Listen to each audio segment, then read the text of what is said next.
This is me, Mary Bell, and I'm nearly 11 when all this happened to me. This is what happened, and this are the people what made it happen. First off, there's me dad, Billy. I love me dad. This is me dad. Aye, Jesus, Mary, what a canny little devil you was. Sharp as a razor. Them eyes, them piercing blue eyes. Quick as a whip you was, and strong, always stuck up for yourself. Thanks, Dad. My dad was a gangster. Then, of course, there was my mother. Mary, Mary, you've been the bane of my life, you have. What I've been through, no one could imagine what you've put me through. The pain I've suffered, the heartache. My life has been ruined. Nothing but ruin. That's enough of that. You're supposed to be my man, remember? You're always going on about yourself. You're going to have to do what I say now for a change. Then there was Norma, who lived next door. She had the same second name as me, and she was my best friend. My name is Norma Joyce Bell, and I'm 13 years of age, and I live at 68 White House Road with my mum, dad, 5 brothers and 5 sisters. I go to Wickham View Law School, and I'm in class 5, and my favourite subject No, talk about me. You're my best friend, mate. You're the only one I really wanted to play with. I really like playing with you. I used to play with Norma's sister first because she was more my age. But she was a bit of a whinger, a bit of a goody-goody. Norma was more of a laugh. Norma would do anything for a laugh. We always had a laugh. We'd do anything for a giggle. Mind, I didn't like it when you stared at me though, and gave me them funny looks. You used to stare a bit funny at me sometimes, and it made me frightened. Well, it probably served you right. You probably acted a bit of micey. Away now, that's enough. You be a teacher this time.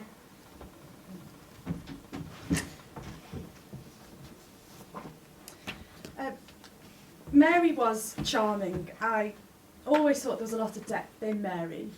She was taciturn in class. Aww. And taciturn, quiet, and rather a solitary child. It has to be said though that many of the other children were frightened of Mary and would avoid her in the playground. And on more than one occasion there would be an incident reported of Them Mary were all where- lies, them incidents. I was always good in school. Tell them about my writing. Each day the children would write about events in their news book, and this is what Mary wrote on the 21st of May 1968. On Saturday, I was in the house and my mum sent me to ask Norma to see if she would come up top with me. We went up top and came down St Margaret's Road, and there were a crowd of people beside an old house. I asked what was the matter. There has been a little boy who just laid down and died, and then there is a picture of a workman and a little boy with the words tablets written No, at the- I didn't mean that. I want you to say about my best writing in my English book. Oh, Mary always had a particular talent for creative writing. I'll do it. This is a poem about Christmas. It's called A Christmas Poem. I looked out the window one night. Oh, what a beautiful sight. There was a shrill call. It was from the wall. Help, help! Please let me out. A squeaky voice began to shout. I've ate a hamburger, but you'll commit murder if you don't let me out. Okay, that's enough about school. Then there was the police. It was them what had it in for us. Listen to this.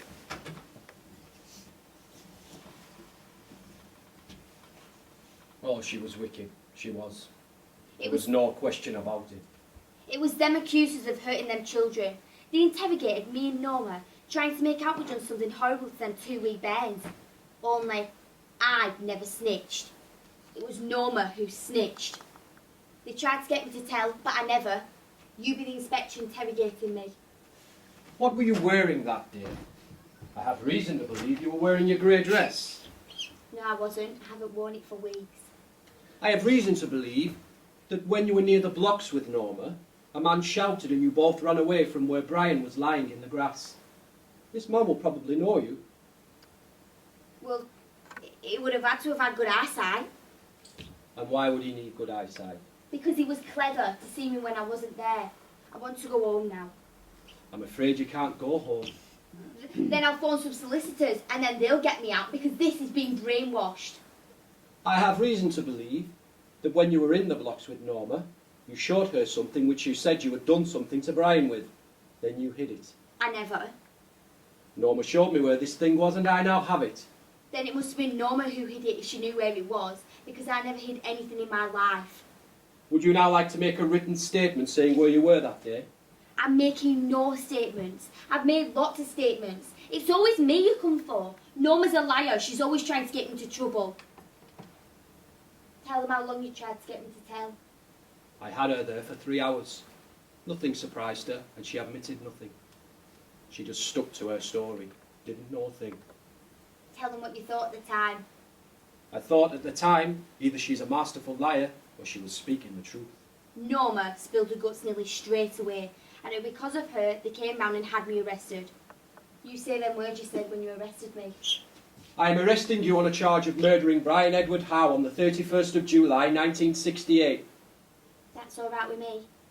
That's what I said. That's all right with me. And with Norma, remember what she said when you arrested her? You arrest her.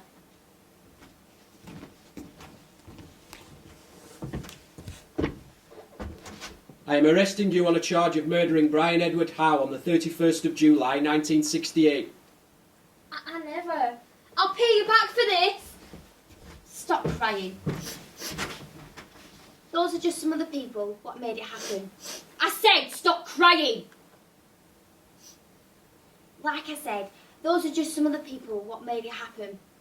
There are some others, but I'm going to start with talking about my mum. I should have been taken away from her the day I was born. Tell them what you said. Tell them what you said the day I was born.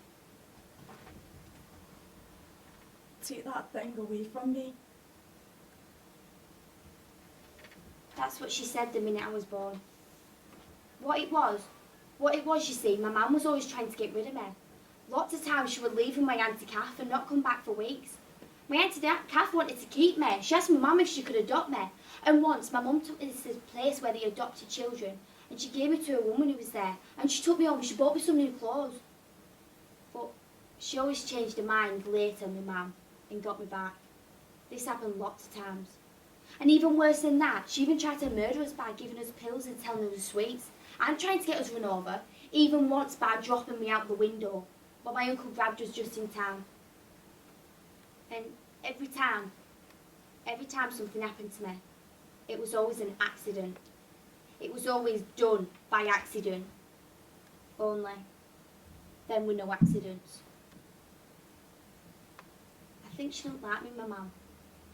I'm sure she don't. She hates me. If she loved me, then why did she leave all the time? I think she was depressed. But anyhow, that's how come I never got proper affection. That's what my psychiatrist said. Your turn now. My opinion of Mary Bell is that there is no evidence of mental illness or severe subnormality of intelligence. However, she suffers from a serious disorder of personality which I call an unsocialised manipulative personality. That constitutes a persistent disorder of mind and has resulted in abnormal, aggressive and seriously irresponsible conduct. What he's saying is I've got no feelings, but I have actually.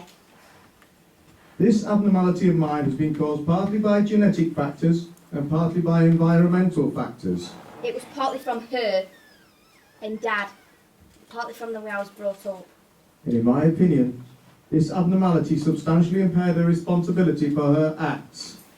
That's why I was put away for manslaughter and not for murder, because they said I had diminished responsibility. To Mary, manipulation of people is the primary aim. It is much more important to her than what she actually achieves with it. Her social techniques are primitive and take the form of automatic denial, ingratiation, complaining, bullying, flight or violence. I'm not a bully! Why'd you say I'm a bully? She is violent and very dangerous. I'm not violent, I just stick up for myself. That's not being violent. We don't hear any more from you. You should never see anything to psychiatrist, me. Nothing. They try to get inside your head. They mess with your head. They pop things in your head and send you to the Twilight Zone. I know that. Haven't I just said? Away now. I want to get on with the next bit. Right, this is where we do the trial now. What we'll do is start with you answering questions and then I can give my evidence later. Now, you've got to solemnly swear to tell the truth, the whole truth, and nothing but the truth, so help you God. I do. Right, start the questioning. Do the question about Martin.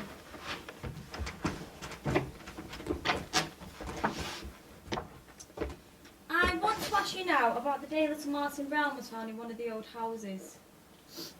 She's doing it again, crying. Now don't get upset, just try and tell me, did you see little Martin Brown that day? Yeah, in St Margaret Road, near the workmen. And what were the workmen doing, do you remember? They were sat down having a cup of tea, and they asked me what time Davy's shop opened, so I said, I don't know, and I went up the street and it was still shut. Did you go back to tell the workmen? Yeah, it was about something to 2. And was Martin still there when you went back to tell the workmen? Oh no, he wasn't there. Did you ever see him again?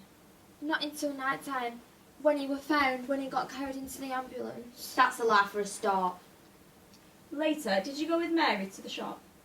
I went right there with her, yeah, I went up with her. And then where did you go after the shop? We split up. Another lie. She gave me some things to take home. I went back to my house then. And later, did someone come along? Mary Bell came to call for us. She wanted us to go down to the empty house, number 85. She said there'd been an accident. More lies. I followed her in the house, the back way, and we went up some stairs, and we could hear workmen's voices, and then they came out of the room and told us to get away. Did you ever go into the room upstairs at number 85? I never went in. Oh, you liar!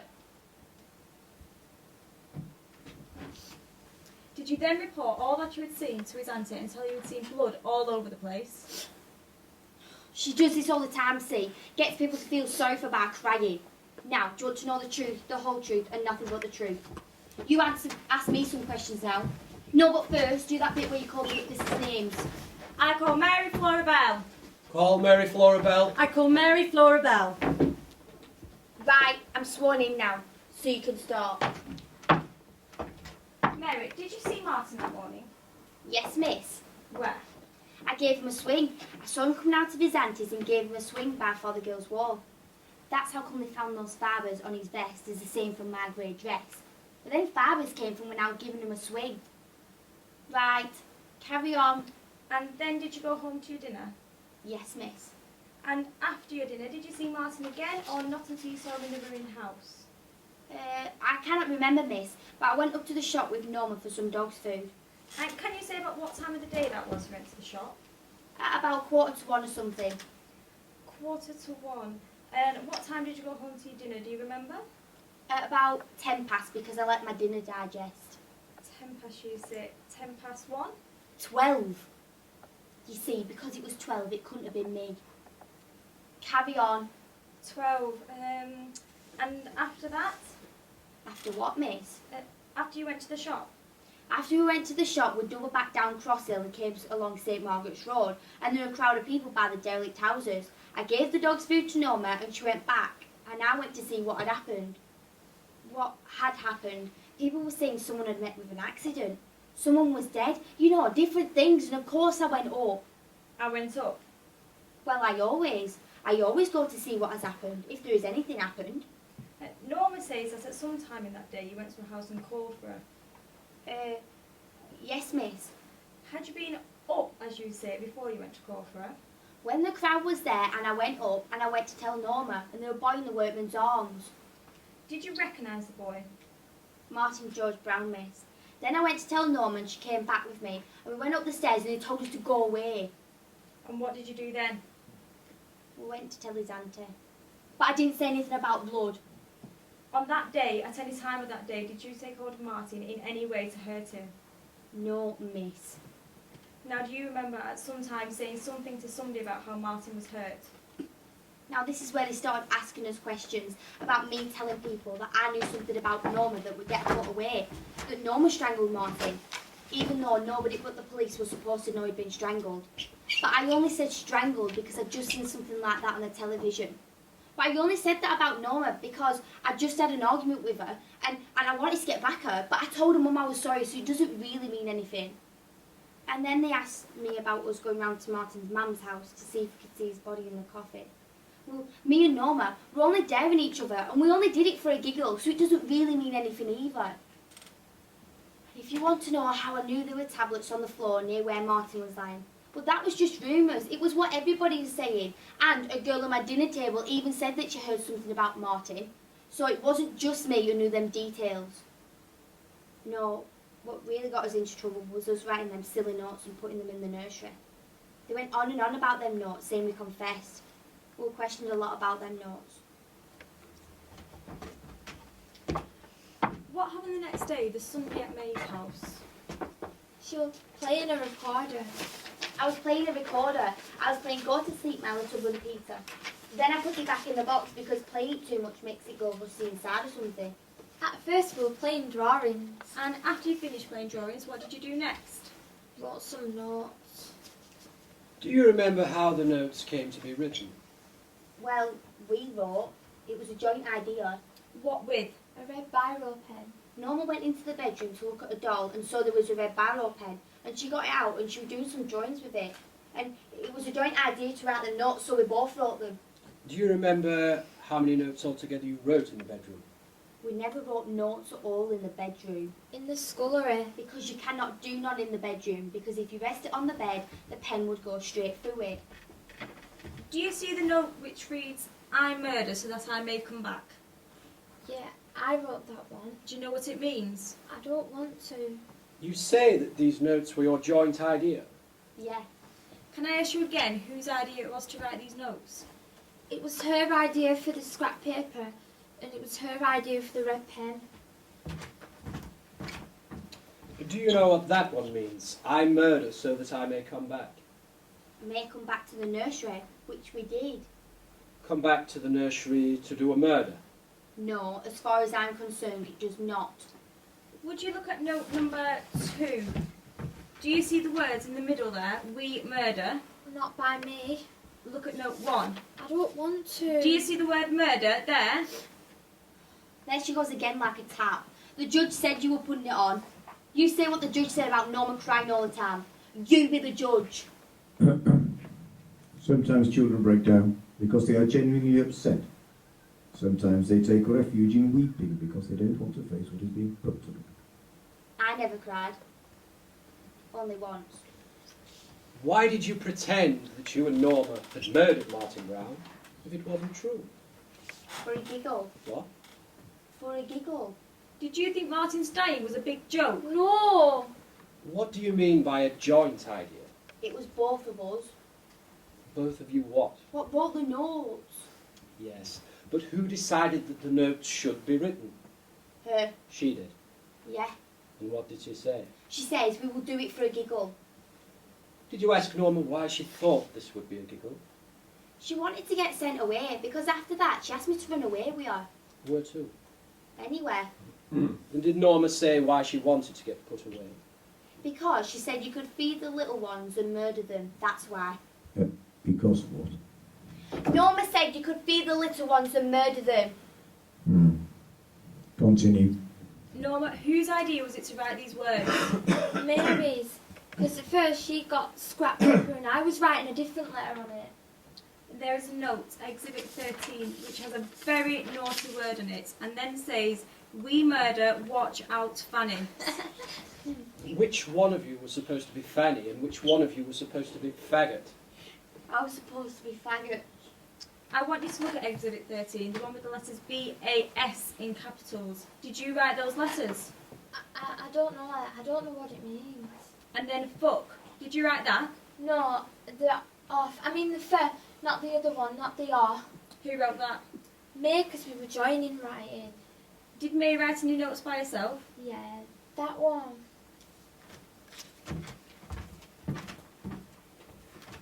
Is that your writing? I think so. Now does it say, you are micey? Does micey mean stupid? Yeah. Did you mean that the police were stupid? I don't know. We just put it down. Everyone. Weren't you saying, you police are stupid? I suppose so. Because we murder Martin George Brown? It says that. And then it says, you better look out. You better look out. There are murders about. And there was another murder, wasn't there? 2 months later.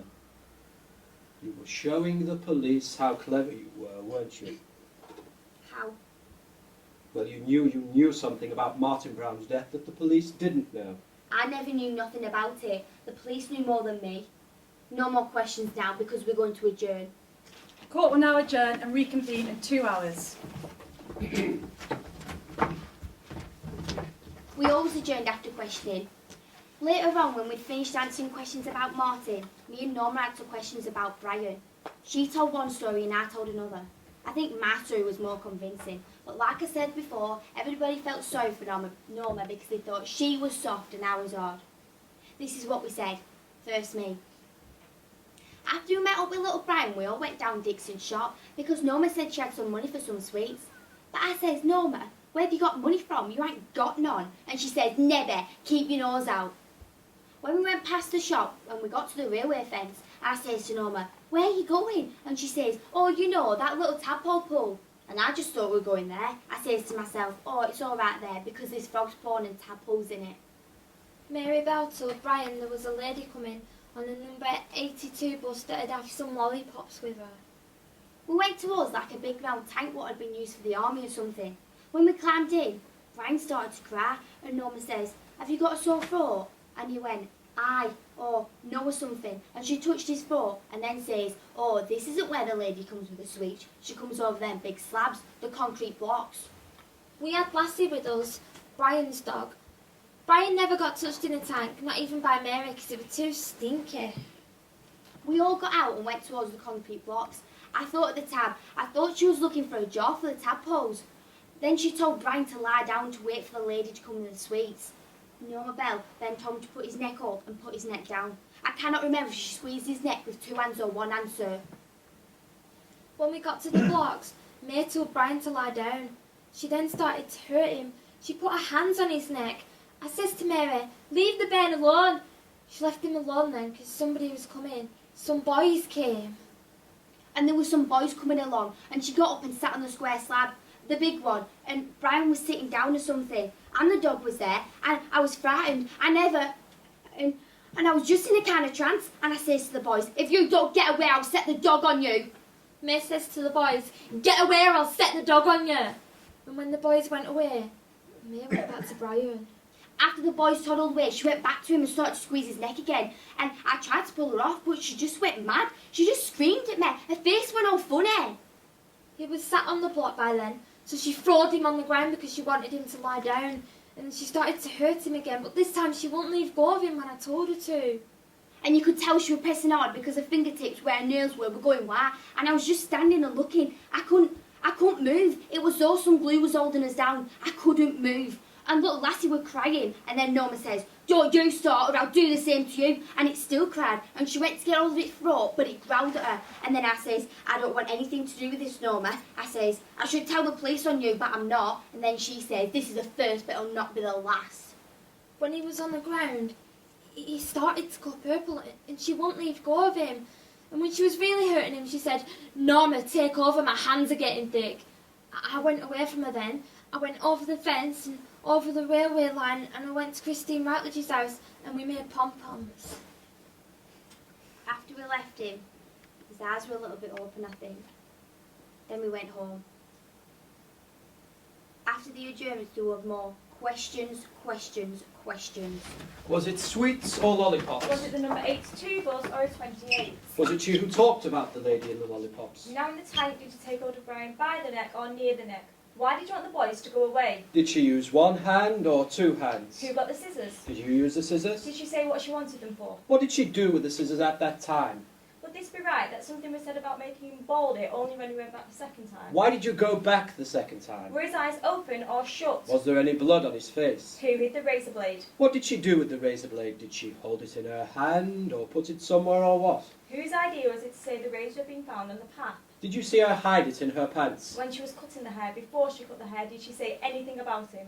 Did you know anything about the razor blade being used on Brian's belly? Do you know why she said that? How do you know that? What were you frightened of? Do you mean she was out of her mind? Did you think she was Do you mad? think she ought to be in a home? Did there come a time when you knew that Brian was dead? Did you tell your mother about it? Did you tell anyone? Do you know what she wanted the pen for?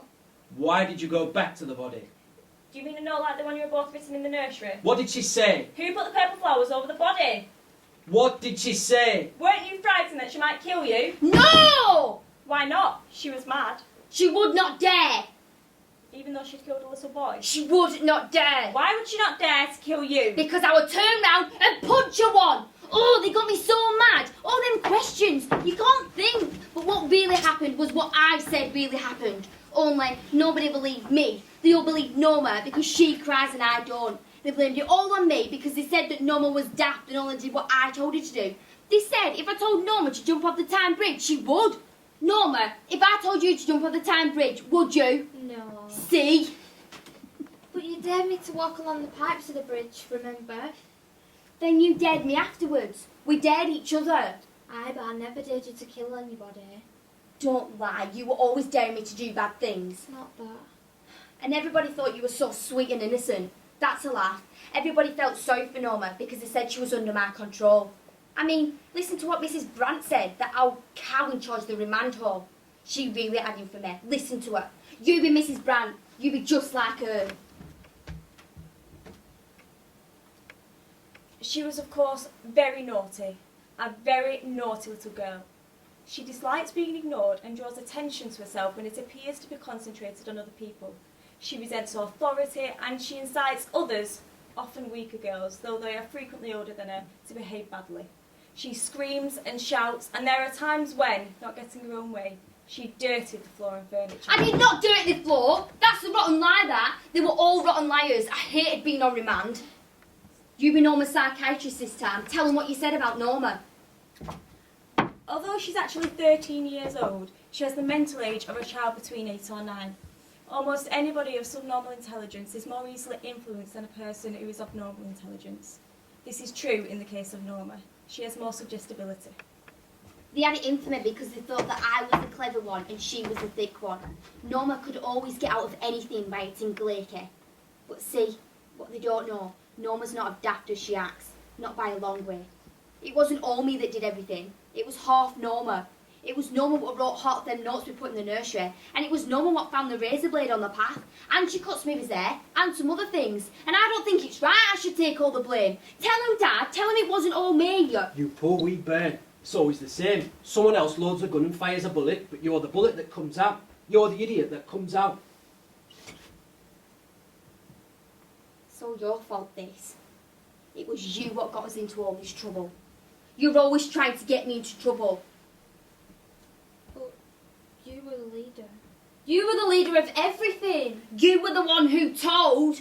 But you wanted to blame it on some little boy who were playing with some scissors. You tried to blame it all on me. Well, you strangled my sister once, but my dad caught you and told you off. Well, you tried to strangle Lassie. And you strangled Pauline in the sandpit. Yeah, well, you held her down. Well, and you put sand in her mouth. Well, you were always picking fights with the coloured And kids. you strangled a pigeon. I did not kill any pigeons. It's not right you saying that. I couldn't kill a bird by the neck or throat or anything. It's horrible, that. I love animals. I couldn't hurt a fly. And anyone says I don't will get a punch. I'm sorry. I don't want to fall out. And I don't want to fall out either. But it's all right for you. You got let off. The judge let you off and then me take all the blame.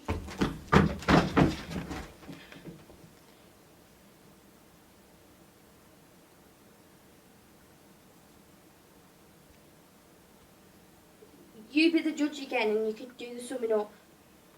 It's the end of the trial now. We'll do that bit where the judge comes into the court. You be the usher again and make the announcement. Be upstanding in court. Members of the jury, it is very easy to revile a little girl, to liken her to Svengali, without pausing even for a moment to ponder how the whole sorry situation has come about. I didn't know who Svengali was then. I thought he was like an ice cream man or something. Although you may think that the last is the most disturbing thought of all, I believe that in the course of your deliberations, you, as a jury of this city, will be able to show some measure of pity. It's not for me to judge you, mate. For God's sake, you just could have done more for you. I never saw what was right in front of me. I never cared enough. Don't lump the two girls together in respect of any particular count. It is quite open to you to find different verdicts with regard to each of the two girls, if you think that that is right. But your approach must not be to say either on the one hand, poor little girls, we will let them go, or on the other hand, nasty little girls, we will convict them. Your task is, I'm afraid, much more detailed than that. What have you done to me now? You wicked child, you nasty, wicked child. You've shamed me.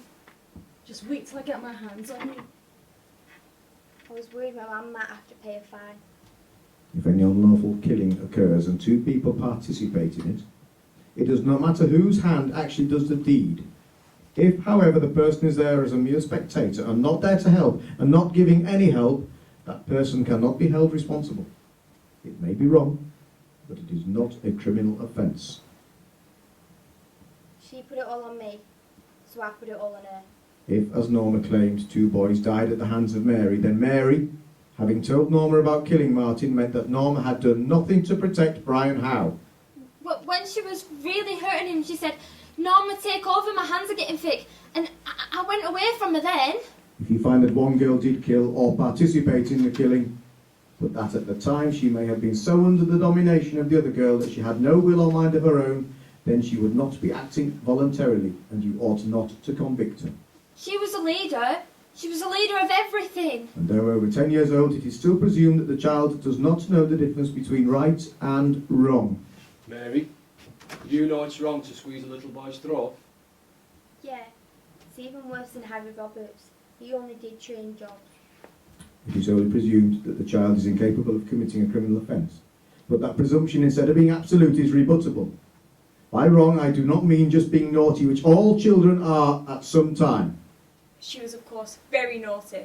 A very naughty little girl. I mean wicked. Oh, she was wicked. She was. There was no question about it. The degree of understanding to make it a child of this age responsible in law is sometimes referred to as having a guilty mind. It was when I saw her there on the day of Brian Howe's funeral that I knew I dare not risk another day. As the coffin was passing, she stood there, laughing and rubbing her hands. I thought, my God, I've got to bring her in. She'll do another one. But the mere fact that a child commits an act which is not an adult would be a criminal offence is not evidence in itself that the child had a guilty mind. You have to look outside the act itself to see if that child had an understanding of right and wrong, an appreciation of what is good and what is bad, so as to make that child responsible in the eyes of the law. She's always been a bad seed. The devil's spawn, that's what she is. You can't believe anything she says. Never believe anything she says. With regard to Mary, you have to consider not only her capacity to commit crime and her capacity to form a specific intent, whether to murder or to cause serious bodily injury, appreciating it may cause death.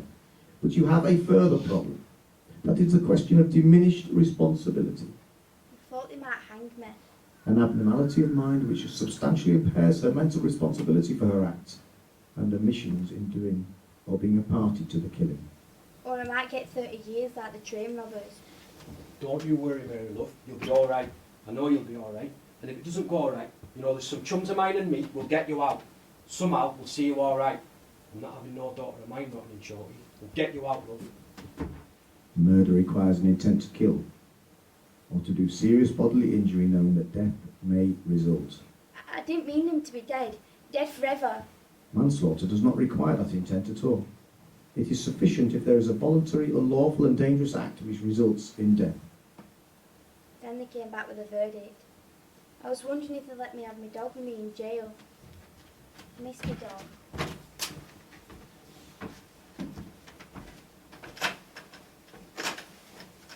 Members of the jury, are you all agreed upon your verdict? We are. Do you find Norma Joyce Bell guilty or not guilty of the murders of Martin Brown and Brian Howe? Not guilty. I knew she was going to get let off. Do you find her guilty or not guilty of manslaughter? Not guilty. She's not crying now, is she? Do you find Mary Flora Bell guilty or not guilty of the murder of Martin Brown?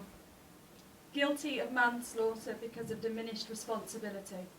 Do you find Mary Flora Bell guilty or not guilty of the murder of Brian Howe? Guilty of manslaughter because of diminished responsibility. Then I cried.